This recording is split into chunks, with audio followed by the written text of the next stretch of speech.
Et oui, Joe, le battriste. On va recevoir notre invité sous la plume de Miller Chanchou et Colin Swanchouan, qui sont les auteurs financés par le producteur Eric Potso. Joseph Potso, son nom de producteur, qui a à son tour un producteur qui s'appelle Emmanuel Chatoué, qui est également produit par ce qu'on appelle nommément le producteur du producteur du producteur. C'est la hiérarchie suprême et les marraines de la Nation 21. Elle s'appelle Madame Colette Chatoué et on lui dit bonsoir madame. Et bon mardi. Allez, on reçoit l'idole, la slaveuse. Alors,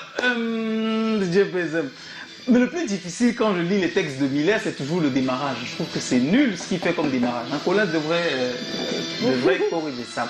Alors, tu t'appelles Dolly Sorel Moifo. Voilà.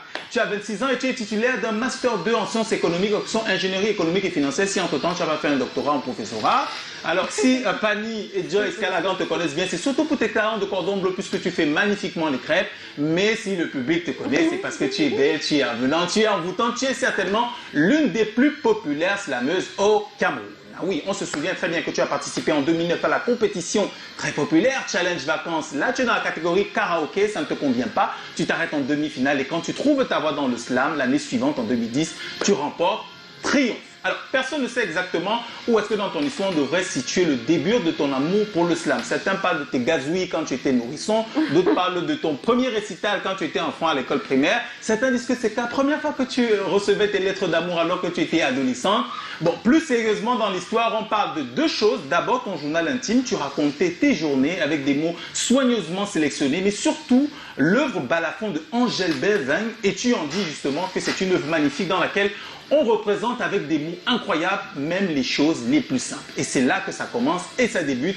Explosion, le Cameroun tout entier et l'Afrique même découvrent quelqu'un d'incroyable qui arrive avec un chapeau et pieds nus en face de Claudia Tagbo, Angélique Kidjo et Fally Ipupa. On est à l'Afrique à un incroyable talent. Tu fais un jeu de mots extraordinaire. Tu fais pratiquement de la prestidigitation, comme on dit. Avec un mot comme ça, tu trouves des phrases pas forcément, on va dire, sorties de nulle part, mais surtout solides, pleines d'émotions. Parce que des fois, si on ne peut pas comprendre le sens des mots, il faut au moins percevoir l'émotion qu'elles portent.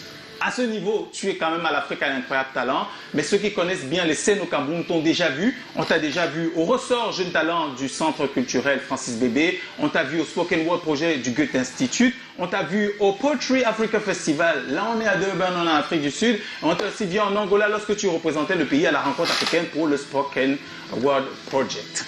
L'idole, la slameuse, c'est tout un parcours qui finalement culmine, donc partant du journal intime jusqu'à un premier album, au slam comme une thérapie, trouver les mots pour raconter ses rêves, ses peurs, décrire ses émotions. Depuis lors, depuis mars 2018 et peut-être bien avant, tu fais partie de ce qu'on appelle le People, un meuble de la culture et des médias au Cameroun. Un coup tu es avec l'idole, un autre tu es avec Rotal, une fois tu es avec Joyce sur un plateau. C'est juste extraordinaire.